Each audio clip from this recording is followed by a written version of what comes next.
नमस्कार, मैं हूं ब्रजेश चौक से और आप देख रहे हैं सत्ता का महासंग्राम। मतदान से जुड़ी खबरों से आपको रूबरू करा रहे हैं और इसी कड़ी में राजगढ़ से खबर आई है, जहां पूर्व मुख्यमंत्री दिग्विजय सिंह अभी से कहने लगे हैं कि ईवीएम पर सवाल उठा रहे हैं। कह रहे हैं कि एक जगह 11 वोट डले लेकिन वहाँ ईवीएम मशीन 50 दिखा रही है। आरोप लगाए उन्होंने और उन्हें प्रचार नहीं करने दिया जा रहा है, जबकि बीजेपी वाले खुलेआम प्रचार कर रहे हैं, अपने वोटर निकाल रहे हैं और बीजेपी के कार्यकर्ताओं को थाने में बिठाया जा रहा है। इस बयान के पीछे क्या मायने हैं मतदान के बीच में? देखिए, ईवीएम पर तो सवाल दिग्विजय सिंह जी शुरुआत से खड़े करते रहे हैं और अगर आज भी खड़ा कर रहे हैं तो कोई खास बात नहीं है। लेकिन अगर वाकई में ईवीएम में कोई गड़बड़ी आ रही है या दिख रही है तो आपने भी शिकायत की है और इनके पोलिंग बूथ के एजेंट भी होंगे, निश्चित रूप से वो भी वहां लिखित शिकायत दे सकते हैं और शिकायत अगर सही पाई जाती है तो मुझे लगता है कि उस पर प्रभावी कार्रवाई चुनाव आयोग करेगा। अन्यथा आयोग नहीं करेगा तो उनके सामने एक रास्ता कोर्ट में जाने का भी खुला रहता है। मैं इसमें कोई वो नहीं कहूंगा कि ईवीएम मशीन खराब है, नहीं है, हो सकता खराब है, होगी, हो सकता है उसमें कुछ तकनीकी खामी आई होगी। तो मुझे लगता है कि इसकी शिकायत अगर वो कर रहे हैं तो या तो ईवीएम मशीन बदली जाएगी या उसके लिए जो वैधानिक पहलू है वो निश्चित चुनाव आयोग या प्रशासन कदम उठाएगा। रही बात प्रचार की, तो प्रचार 100 मीटर के दायरे में प्रचार करने का अधिकार ना तो भाजपा को है, ना कांग्रेस को है, ना किसी अन्य राजनीतिक दल को होता है। अगर मतदान केंद्र के आसपास जो तमाम पार्टियां अपने एजेंट बैठाती हैं जो मतदाताओं को उनकी पर्ची बता देती हैं, वो भी 100 मीटर के दायरे के बाहर होता है। हो सकता है कहीं शुरुआत जी मैं आपको रोक रहा हूं, हमारे साथ मेहमान जुड़ गए हैं, उनका परिचय करा दूं। रवि परमार हैं, कांग्रेस नेता हैं, सत्येंद्र जैन है, बीजेपी नेता हैं और हमारे सहयोगी ध्रुव पटेरिया और मनोज वर्मा। सत्येंद्र जी, रवि जी, आप दोनों का बहुत बहुत स्वागत है अनादि टीवी पर। सूर्यकांत जी, अपनी बात पूरी कीजिए।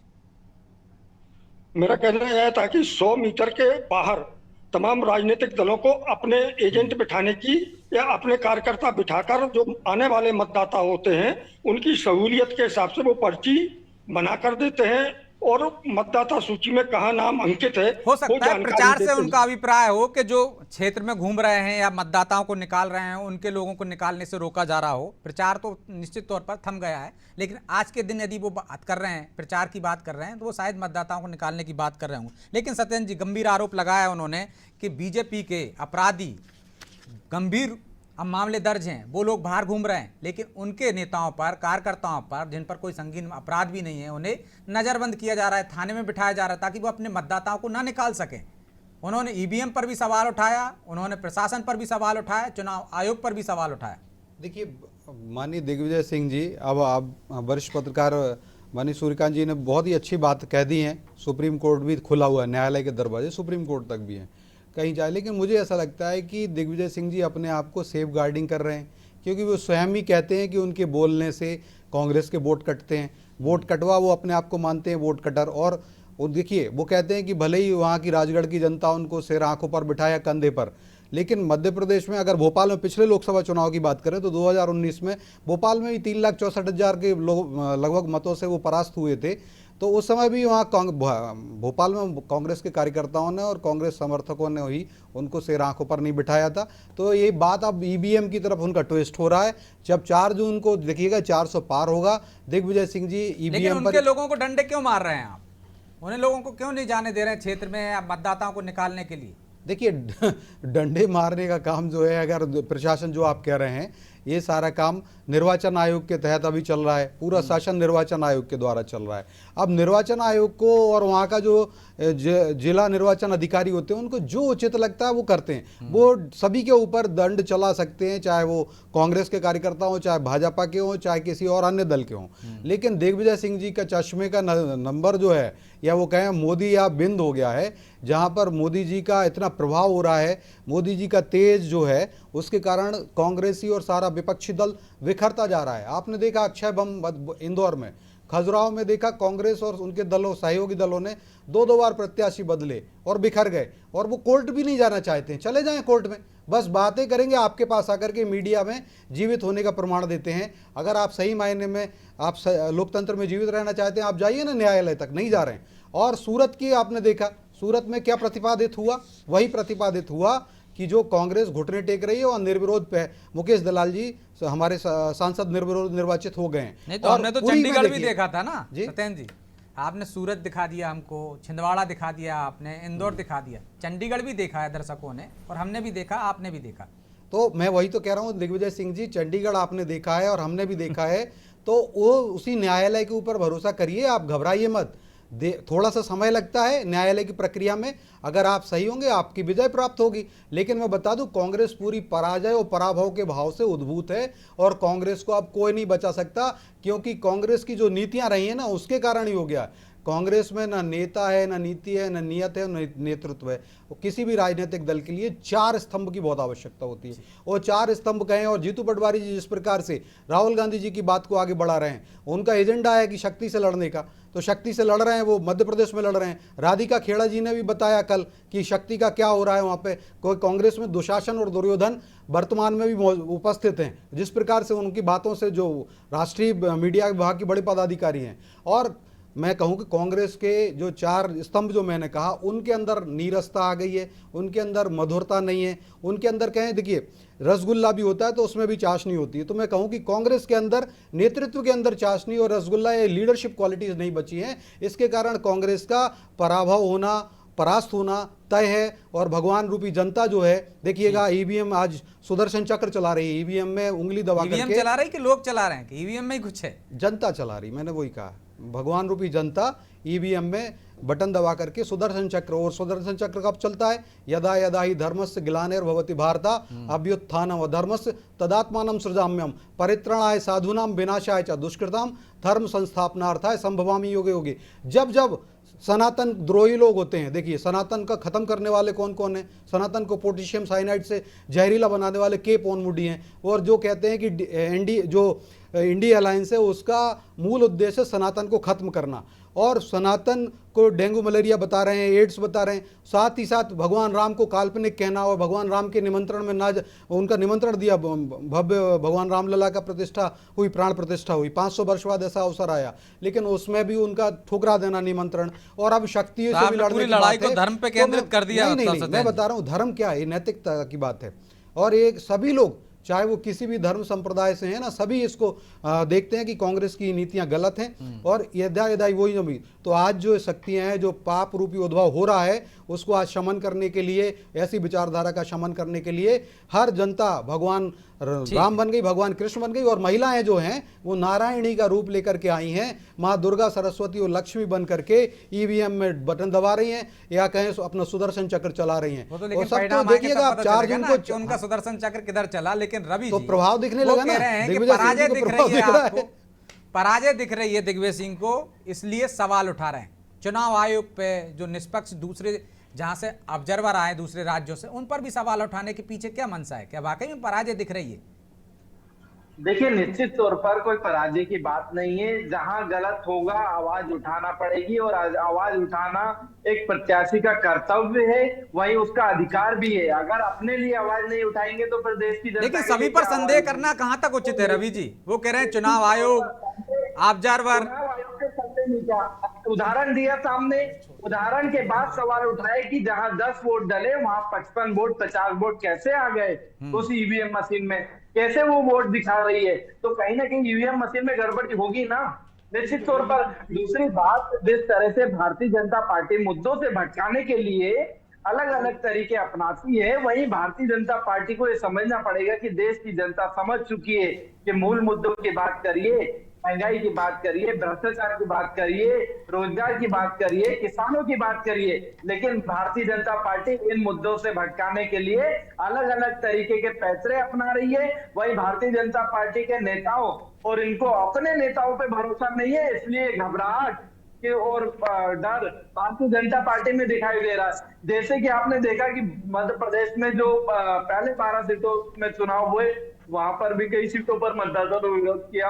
हमने यहाँ देखा कि आज जिन 9 सीटों पर मतदान है, वहां पर भी मध्य प्रदेश में कई जगह पर जनता भारतीय जनता पार्टी का पुरजोर विरोध कर रही है। तो ये भारतीय जनता पार्टी को समझना पड़ेगा कि अब जनता, जो भगवान रूपी जनता है, वो उनको बिल्कुल नहीं चाह रही है, क्योंकि तानाशाही शासन लाके रख दिया पूरे देश में। जब किसान अपनी मांग के लिए लड़ता है तो उसके ऊपर गोली चलाई जाती है, लाठी चलाई जाती है। वहीं जब युवा अपने हक के लिए लड़ाई लेकिन करता है, रवि अपने जी, रोजगार आप भी कम के लिए मुद्दों की बात कर रहे हैं। लगातार राहुल गांधी कह रहे हैं संविधान खतरे में है। अभी 1 घंटे पहले भी उनका यही बयान आया, यही उन्होंने एक्स पर कहा कि संविधान खतरे में है। मुद्दों की कहां बात कर रहे हैं? देखिए, मुद्दों के निश्चित तौर पर हमारे पूरे न्याय पत्र में मुद्दे हैं, जनता के, किसानों न्याय के पत्र मुद्दे, मेरे पास युवाओं है। के मुद्दे, ब्रजेश जी, महिलाओं के थोड़ा सा मुद्दे। न्याय पत्र पे जो चर्चा कर महिलाओं लेते की हैं। जो महिलाओं की मैं बात बताता करती हूँ, ये है, झूठ का जो पुलिंदा महिलाओं है। की बात करती है, बिल्कुल महिला सुरक्षा की बात करती है, वो भारतीय जनता पार्टी के राज में 2014 से 2021 में 33% महिला अपराध बढ़े पूरे देश में। और मध्य प्रदेश की बात करिए, यहाँ पे मंत्री पुत्र एक महिला पे ऊपर प्राण घातक हमला करता है, लेकिन उनके ऊपर कोई कार्रवाई नहीं होती, क्योंकि वो भारतीय जनता पार्टी के मंत्री के पुत्र हैं। तो क्या ये भारतीय जनता पार्टी का महिला विरोधी चेहरा सामने नहीं आता? भारतीय जनता पार्टी के प्रत्याशी लगातार और आपकी जो महिला नेत्रियां आरोप लगा रही हैं, चाहे ब्रजेश जी, छत्तीसगढ़ ये की बात कर देखिए, लीजिए, ये थाईलैंड का फोटो है, इनके अपराध घोषणा नहीं हुआ पत्र है, में कोई आज तक अपराध नहीं नहीं बदल हुआ है। पाए वो लोग। आपका घोषणा पत्र लेकर ये आए हैं रवि जी। ये मैनिफेस्टो झूठ का पुलिंदा है ब्रजेश जी। ये कहते हैं कि हमारी बाइबल है, गीता है। अभी देखिए, ये थाईलैंड का फोटो, ये चुनाव थाईलैंड में लड़ दो ना भैया। जो राहुल गांधी जी को थाईलैंड बड़ा प्रिय है, यहीं चले जाओ ना। रवि जी, ये थाईलैंड का फोटो दिखा, और देख लो, ये अमेरिका का फोटो है, ये अमेरिका का फोटो। ये सोचिए, इस कांग्रेस को इतनी निर्लज्ज है। सबसे पहले तो भारत के मतदाताओं से, जो भगवान रूपी मतदाता हैं, कांग्रेस तो इनको राक्षस बताती है। सो खुद रणदीप सिंह सुरजेवाला जी राक्षस कहते हैं इन्हीं मतदाताओं को। आज ही भैया रवि जी, आप ही क्षमा मांग लो रवि जी। कि ये देखो, ये अमेरिका की झील का रवि जी, फोटो आपने अपना है। ये घोषणा अमेरिका पत्र की देखा, झील का न्याय फोटो पत्र? है। ये आप गूगल कर लीजिए, अमेरिका की झील का फोटो है। ये इनका झूठ का पुलिंदा है, और ये अपने आप को पता नहीं क्या बताते हैं। और इसकी और भी चीजें मैं खोलूंगा अभी। रवि जी भैया, इस पे तो बता दो मेरे भैया रवि भाई। न्याय पत्र की तो बात ही इस पे नहीं तो कर रहे हो ना बताओ। आप लोग। और जो न्याय पत्र लेकर आए हैं, वो आरोप लगा रहे हैं कि देश के नहीं विदेश के फोटो, थाईलैंड के, अमेरिका के फोटो लगा रखे हैं आप लोगों ने। इसमें ये बदल ही लेते साहब, दूसरा पेस्ट कर लेते यार। भारत के अंदर क्या क्लाइमेट के फोटो नहीं है क्या भारत क्या क्लाइमेट रहित हो गया क्या? अरे भैया, माता भूमि पुत्रो अहम पृथिव्या, ये भारत वो कहने वाला है कि मैं, ये माता जो है भूमि हमारी है और मैं उसका पुत्र हूँ। तो ऐसा क्लाइमेट के बहुत सारे फोटो मिल जाएंगे, नदियों के, पर्वत जवाब तो आ के। जाने दीजिए सत्येंद्र जी, जवाब आ गंगा जाने। की सफाई की बात करते थे, आज गंगा की बात सफाई कर क्यों रहे नहीं हो? हुई अभी तक? अरे शर्म आनी चाहिए अगर सफाई और इसकी, तो ये अमेरिका की झील का फोटो नहीं लगाते। आप बात कर रहे हैं, all Congress should apologise for it, this is the blunder. ये बहुत बड़ी गलती की गई है, महाचूक है इनके घोषणा पत्र का झूठ का पुलिंदा। मैं आपके सामने दिखा रहा हूँ, जिस पर एक भी प्रवक्ता, राष्ट्रीय पदाधिकारी, राहुल गांधी जी को क्षमा याचना करना चाहिए, मल्लिकार्जुन खड़गे जी को, राष्ट्रीय अध्यक्ष, उनको क्षमा याचना करना चाहिए, मध्य प्रदेश में जीतू पटवारी जी को क्षमा याचना करनी चाहिए। ये देखिए, एक बहुत चलिए, बड़ा मैं लौट रहा हूं ब्लंडर आप है। दोनों के पास, ठीक है। My dear friend, you are not fighting the election in America प्रभु और जी, थाईलैंड। प्रभु जी, आप चुनाव अमेरिका या तमाम थाईलैंड मुद्दों में पर हो चुनाव रहे नहीं हैं। लड़ रहे हैं। प्रधानमंत्री नरेंद्र मोदी आज मध्य प्रदेश में थे। उन्होंने कहा कि बाबा साहब से नफरत करती है कांग्रेस। इसके पीछे क्या, बयान के पीछे क्या मंशा हो सकती है? किसी वोट को प्रभावित करना चाहते हैं, जिस तरह से वो डरा रहे हैं कि संविधान खतरे में है, वो भी उसी वोट बैंक को साधने की कोशिश कर रहे हैं कि आपका हक छीन लिया जाएगा। और अब प्रधानमंत्री का ये बयान, निश्चित तौर पर ब्रजेश जी, वो भय की सियासत है, दोनों दलों की तरफ से वही हो रहा है। वो संविधान की बात कर रहे हैं, ये अंबेडकर की बात कर रहे हैं। तो निश्चित तौर पर एक बड़ा मतदाता वर्ग है, एससी मतदाता है, जो अंबेडकर के अनुयायी हैं, एक बड़े संख्या में मतदाता हैं जिनको प्रभावित करने की कोशिश है। और एक अभी जो अगले चरण के जो चुनाव हो रहे हैं, वो देखिए कहाँ हो रहे हैं। वो उस चुनाव में जो होना है, तो जैसे आज यदि हम जो बात कर रहे हैं, तो आज जो भिंड में मतदान हो रहा है, वो एससी के लिए रिजर्व सीट है भिंड की हमारी। अगले चरण में देवास में होना है, उज्जैन में होना है, एससी रिजर्व सीटें हैं। तो निश्चित तौर पर प्रधानमंत्री भी उस पूरा कैलकुलेशन के साथ वो बात कर रहे हैं कि वो वर्ग के मतदाता प्रभावित हों, वो उनके बीजेपी की तरफ आएँ और कांग्रेस से वो दूर हों। अंबेडकर की जहाँ तक बात है, तो चाहे बीजेपी हो कांग्रेस हो, इस देश के हर नागरिक के लिए अंबेडकर सदा से आदरणीय रहे हैं और आदरणीय हमेशा रहेंगे। उनके अनुयायी हैं, वो पूरे देश में उनकी अलग संख्या है, वो अपने जगह पर है।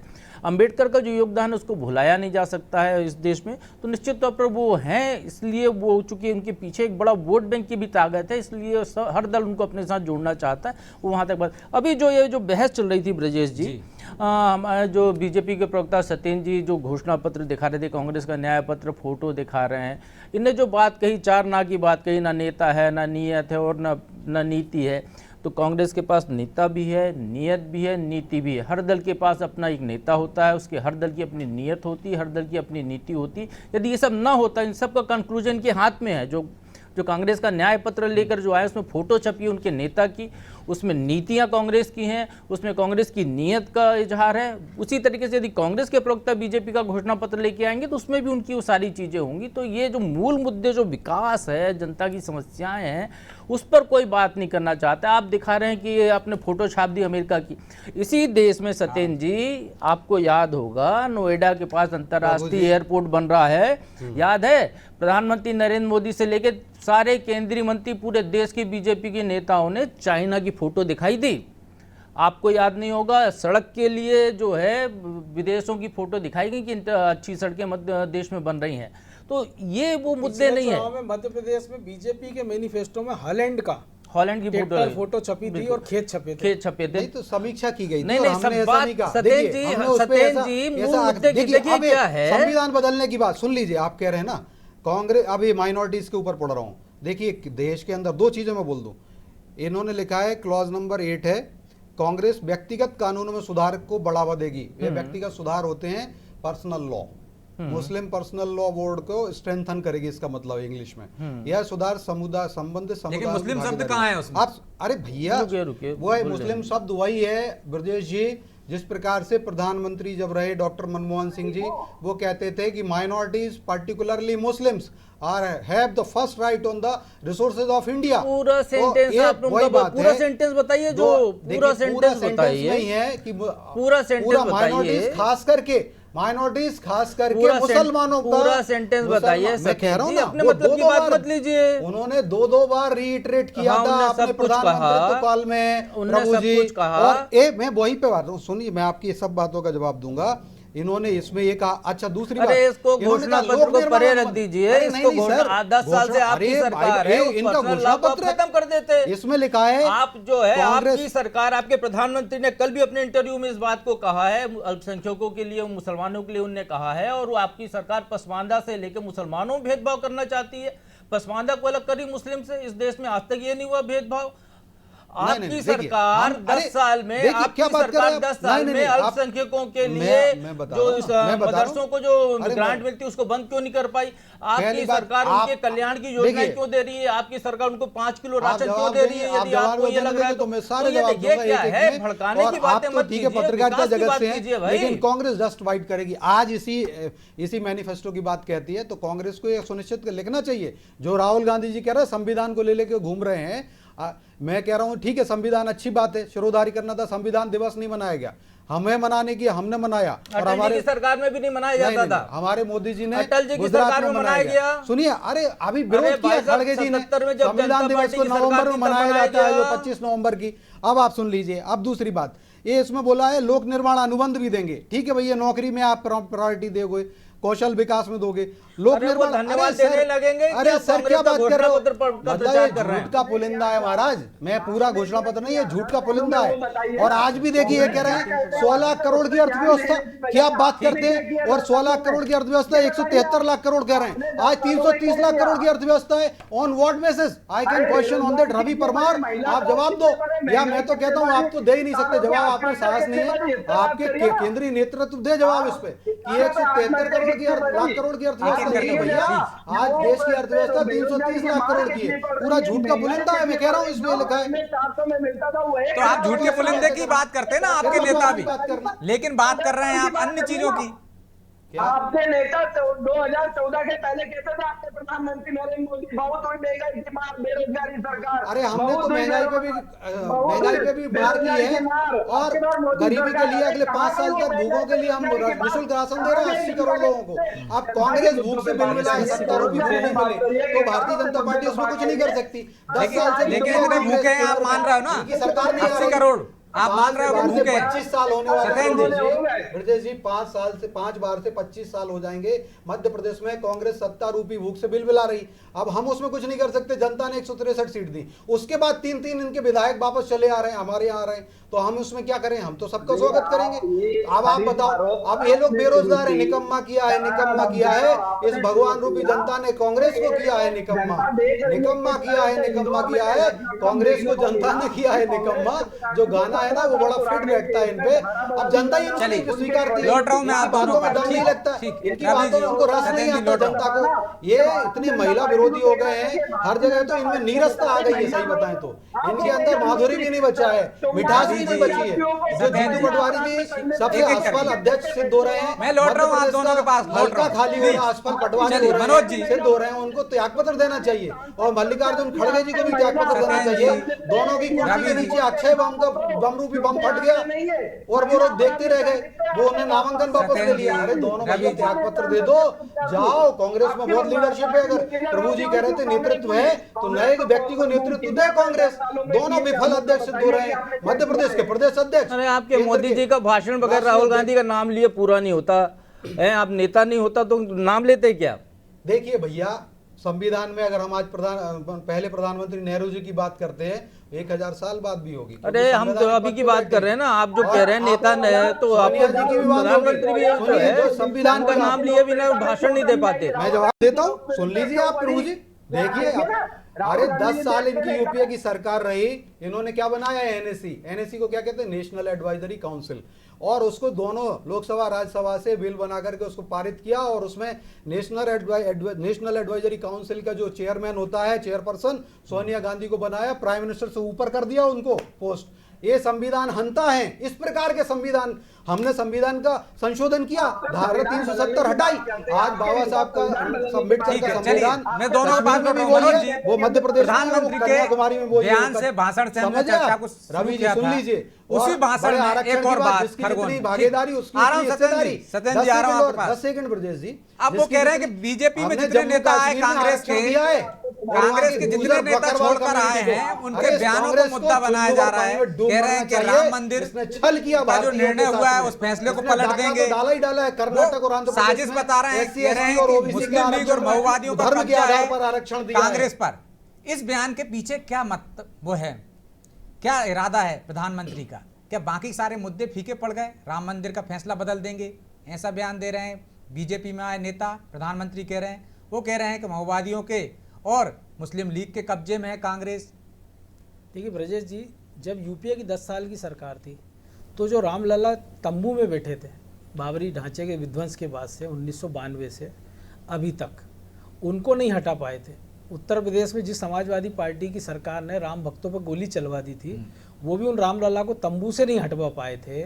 तो आपको लगता है कि इतना बड़ा भव्य मंदिर जो बनकर आकार लिया है, जो पूरे देश ने 22 जनवरी को देश दुनिया ने देखा है, उसको कांग्रेस को अगर पूरी 543 सीटें भी मिल जाएगी तो क्या उस मंदिर को वो हटा सकते हैं?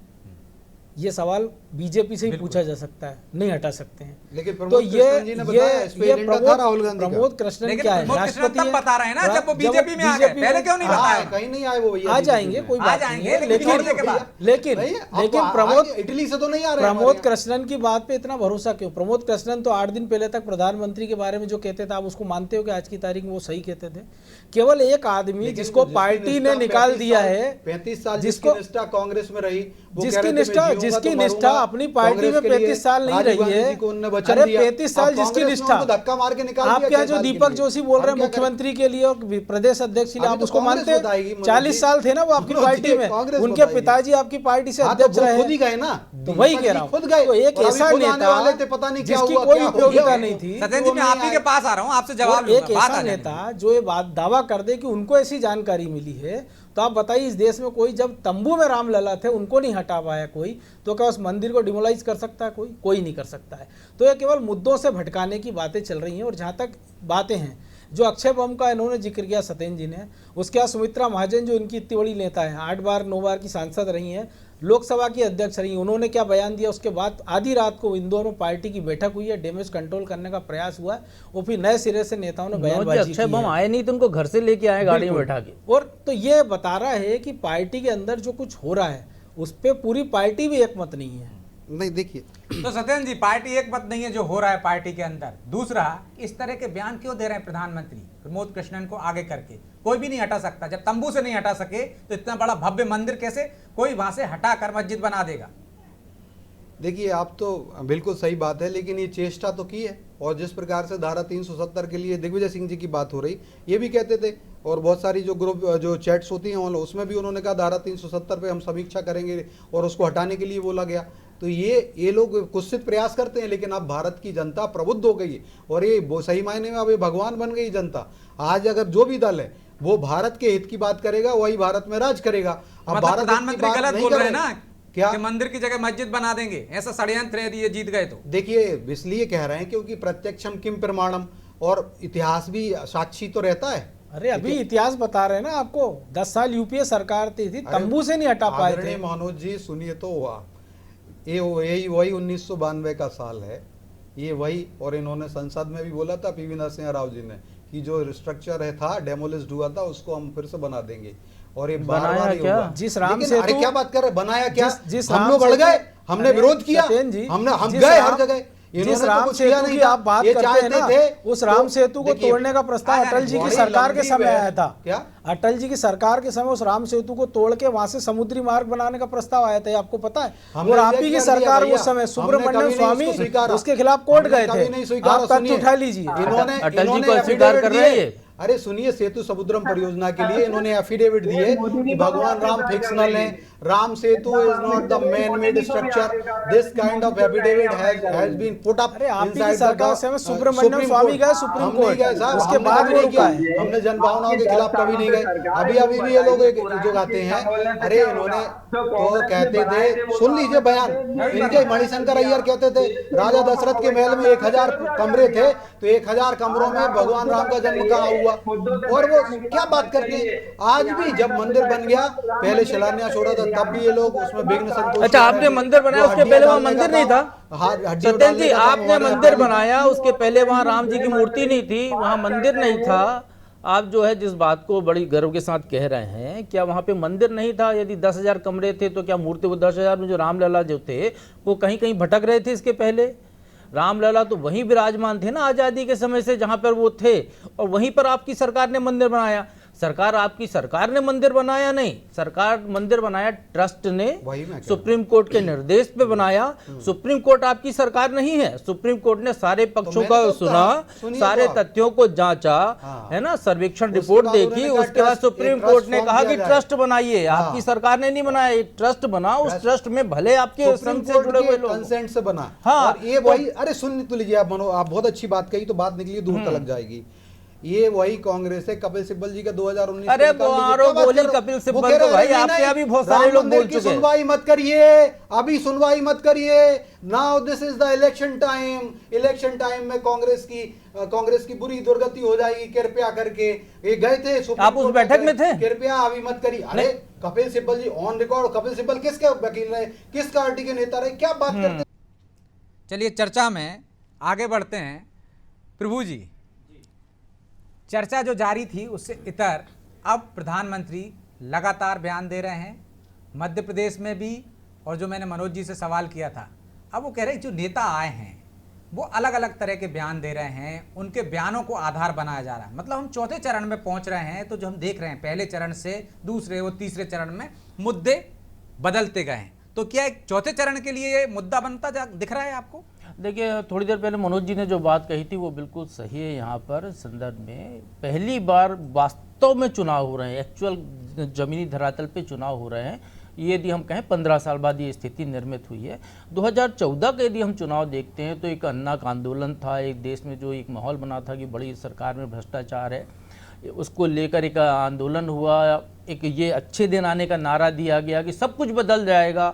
गिलास दिखाया जाता था आधा खाली है, तो यहाँ पे आधी संभावनाएं हैं, आधा पानी भरा हुआ है। इसके पहले तक ये उदाहरण कभी नहीं दिया गया। इस तरीके की बातें होने लगी, यूथ भी उससे प्रभावित हुआ, पुराने लोग भी प्रभावित हुए, लोगों को लगा कुछ बहुत बड़ा बदलाव आने वाला है देश में।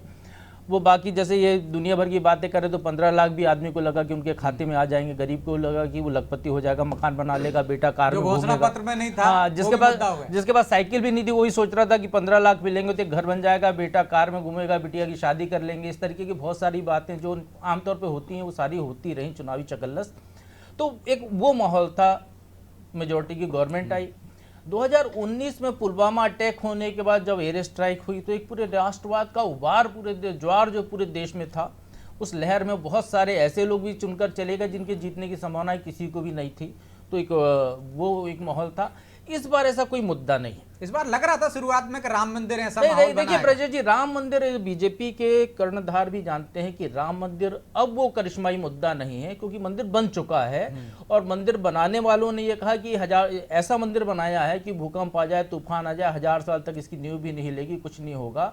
और जब सुप्रीम कोर्ट ने बनाया है और जब मंदिर के लिए सुप्रीम कोर्ट का फैसला आया, उसका कहीं देश भर में कोई विरोध नहीं हुआ है। तो ये स्थापित हो गया है कि जिस मंदिर को लेकर 500 साल तक संघर्ष चला हो, उस मंदिर को स्वीकार कर लिया गया। उसका समाधान बहुत अच्छा किया सुप्रीम कोर्ट ने, साधुवाद है सुप्रीम कोर्ट को।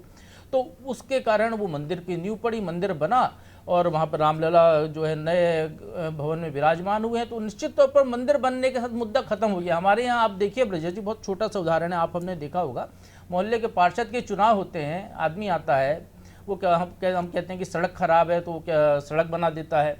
फिर वो जैसे ही आता है कि भैया सड़क बना दी अब तो ठीक है ना, वो सोच के आता है कि अब चाय पिलाएगा आदमी, थैंक यू बोलेगा। हम कहते नहीं भैया वो स्ट्रीट लाइट खराब है, बल्ब फ्यूज हो गया, 1 हफ्ते से बंद है।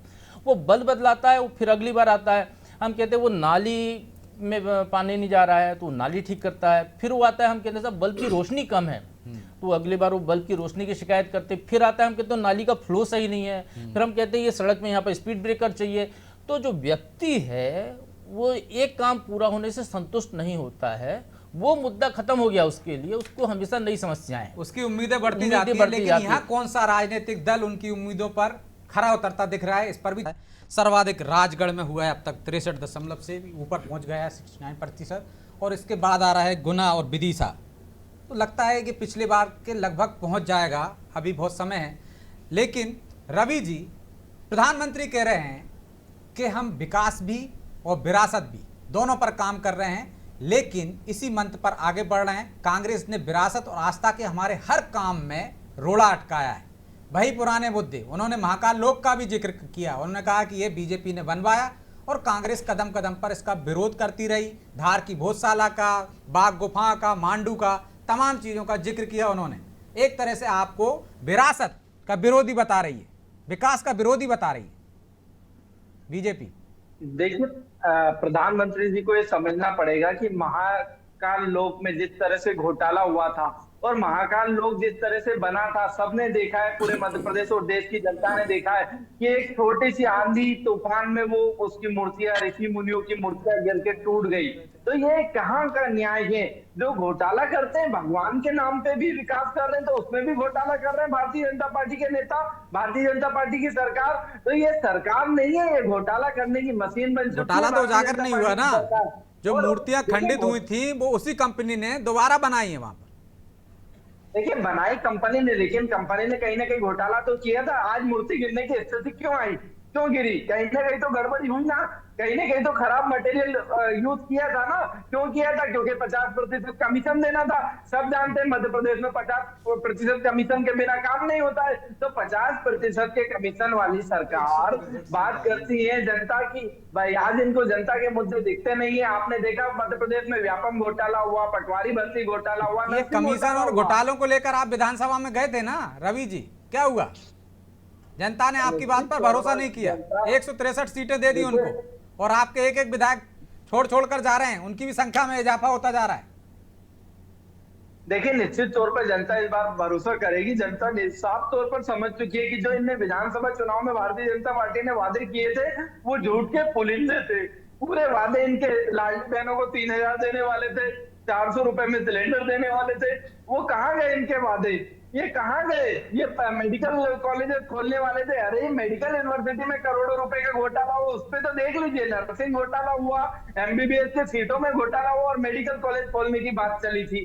तो मध्य प्रदेश में जिस तरह से ये वादे, झूठे वादे करते हैं, भारतीय जनता पार्टी हर बार हर नए चुनाव में एक झूठ का पुलिंदा लेके आती है और जनता के सामने परोस देती है। लेकिन जनता ने अब इनके परोसे हुए झूठ के पुलिंदे को नकार दिया है। जनता साफ तौर पर समझ चुकी है, मतदाता साफ तौर पर समझ चुका है और इनके झूठ के पुलिंदों को नकार चुका है। भारतीय जनता पार्टी सिर्फ झूठ का पुलिंदा परोसने का काम करती है। और वही बात करूंगा राजगढ़ की, राजगढ़ में केंद्रीय गृह मंत्री आए थे अमित शाह, उनने हमारे आदि शब्द का इस्तेमाल कहा और उन्होंने कहा कि राजगढ़ में दिग्विजय सिंह का जनाजा निकलने वाला है, जनाजे में सबको शामिल होना है। तो माननीय गृह मंत्री जी, मैं आपको कहना चाहूंगा कि ये तो जनता क्या कहा था? अच्छा उन्होंने सही बोल दीजिए, अब आई है बात निकली है तो दूर तक जाएगी। अब अरे दूर तक जाएगी, लेकिन ये जाती नहीं है ना दूर तक। भारतीय जनता पार्टी नया झूठ आवाज थोड़ी वजन में, आवाज में जरा वजन पैदा कीजिए, दूर तक जाएगी। जनाजा किसका निकलने का ये जनता तय करेगी। जनता ने साफ तौर पर ठान लिया है इस बार। उन्होंने क्या कहा था रवि जी? उन्होंने कहा था आशिक का जनाजा है, जरा धूम से निकले। उनका कहने का मतलब था कि हार बड़े मार्जिन से होना चाहिए। एक शायरी का उल्लेख किया था, आप उसको जनाजे पर ले गए। केंद्रीय मंत्री है ब्रजेश जी, मैं जवाब दे देता हूँ, बहुत समय दे दिया आपने। आपको अमर्यादित शब्दों का इस्तेमाल नहीं करना चाहिए। यही गृह मंत्री, फिर इसमें तो आप गिर जाएंगे, वो टंच माल पे आ जाएंगे, वो आइटम पे आ जाएंगे, और अभी अभी आपके एक प्रवक्ता रोते हुए गई है छत्तीसगढ़ से, उस पर आ जाएंगे, सुप्रिया श्रीनेत पे आ जाएंगे। चलिए जवाब ले लीजिए सत्येंद्र जी, दे रहे हैं जवाब। इस तरह के भाषा का उपयोग क्यों करना पड़ा केंद्रीय मंत्री को? 44 प्रत्याशी हो गया भैया, अब सुन लीजिए। तो महिला अपराधियों को इनने टिकट दिया है और ये महिला अपराध खत्म करने की बात मुरली मोरवाल करल बोलो, मत बुखलाओ अपना, मेरे मुंह में उंगली मत डलवाओ, अभी की आपकी बात लग जाएगी, मुश्किल हो जाएगी आपको बचाना, परेशान हो जाओगे आप लोग। सर जवाब ले लीजिए रवि जी। बात करिए ना, वो कहाँ गया? देश से आपने उसको बाहर भगा दिया। आपकी सरकार है, सरकार तो आपकी है वहां पर, आरोप लगाते हैं। सरकार चलिए जवाब ले लीजिए, जवाब ले आप लीजिए। लोग सोते रहे, बोका लेगा वोट का तुष्टीकरण कर रहे थे, हम तो जो है आप लोग ही करते हो। जब और उसको जानकारी नहीं भेजी आपने, उनके ऊपर एफआईआर नहीं की। अगर आप केंद्र सरकार को जानकारी भेजते तो विदेश जा भी नहीं पाते, वहीं एयरपोर्ट पर रोक लिया जाता। तो ये पूरी की पूरी सरकार को, ये जो कांग्रेसी है, इन सबको अपनी कर्नाटक की सरकार से जवाब मांगना चाहिए, सिद्धारमैया जी से जवाब मांगना चाहिए, और उप मुख्यमंत्री डीके शिव कुमार जी से। देखिए जितना आप बोलोगे उतना ही आपके डस्ट बाइट करनी पड़ती है आप लोगों को। रवि जी, आप सुन लीजिए, अब आप देखिए हर चीज पे जवाब ले लीजिए। रवि जी जवाब ले लीजिए, मैं आ रहा हूं आपके पास। हाँ सत्येंद्र जी। देखिए ब्रजेश जी, जो ये कह रहे थे महाकाल की, तो महाकाल में आपने ही बताया कि जो वो कंपनी ने उसी में अपना रिपेयर करके दिया और उसमें कहीं कुछ नहीं, लेकिन महादेव के नाम पर, महाकाल के नाम पर घोटाला किया तो कांग्रेस के यहाँ भूपेश बघेल जी ने किया और एफआईआर हुई, करोड़ों रुपए निकले हैं, ये सबके सामने है और सारी चीज़ हो रही है। और आप देखिएगा ये जो आपने जो बात हो रही है, अब सनातन की बात थी तो भगवान राम का, हम राम कथा विश्व में करेंगे, राम कथा विश्व में व्यापी। एक बात का उल्लेख किया है कि महाकाल का विरोध राम आस्था का विषय है, कदम कदम पर कांग्रेस ने किया, और आप ही श्रेय दे रहे थे कि कांग्रेस के शासन में योजना बनी है। जब वो मूर्तियां गिरी थी, आपके तत्कालीन मंत्री ने प्रेस कॉन्फ्रेंस ली थी और कहा था कि ये योजना उनके कार्यकाल में बनी थी। हाँ बस वही मीठा मीठा गप गप, कड़वा कड़वा थू थू। अब आप सुन लीजिए, जो आपने विकास की बात कही, तो देखिए हमने विकास भी बढ़ाया है, प्रधानमंत्री जी बिल्कुल सही कहते हैं। आप 10 साल का यूपीए का शासनकाल ले लीजिए, पहली बात तो वो इंदिरा कुटीर बनाते थे, और किस प्रकार की कुटीर होती थी, क्या उनकी गुणवत्ता होती थी, आप सबको और पता है, मैं और डिटेल में ना जाऊंगा। लेकिन हमने 4 करोड़ घर बनाए 10 साल में। आप सोचिए 10 साल में 25 लाख घर बनाते थे तो इनको कितने 100-150 साल लग जाते अगर 4 करोड़ बनाने में, और अगले 3 करोड़ घर और हम बनाने वाले हैं। तो विकास की ये गति है। विकास की दूसरी गति का एक पैमाना ले लीजिए, 2014 में जो भारतीय अर्थव्यवस्था थी वो 100 लाख करोड़ की थी, आज वो अर्थव्यवस्था लगभग 330 लाख करोड़ की है। हमने अर्थव्यवस्था को भी 3 गुने से ज्यादा बढ़ा दिया। जो बजट होता था 2014 में, सुनिए विकास की बात है इसलिए वो विरासत पे भी आ रहा हूँ, और बस एक ये जो 12-13 लाख करोड़ का बजट होता था देश का, उतना बजट आज हम कैपिटल एक्सपेंडिचर में करते हैं। आज देश का बजट लगभग 50 लाख करोड़ है। अब विरासत को हमने कैसे बढ़ाया, अभी हमने भगवान राम के बारे में सब 500 वर्ष बाद अयोध्या का मंदिर वो तो है ही है, बना है, हमने आहुति दी है। और हम ये कहते हैं कि जो 300 से अधिक प्रतिमाएं हैं जो कभी नहीं आए इतने 10 वर्ष के शासनकाल में, जो हजारों वर्ष प्राचीन प्रतिमाएं पूरे देश दुनिया से मोदी जी जहां जहां गए सब ये कहीं ना कहीं हमने हमारी विरासत को समृद्ध करने में एक और आहुति डाली। और संस्कृति विभाग एक और विरासत की बात करते हैं, ये कांग्रेस मुंह की खाएगी।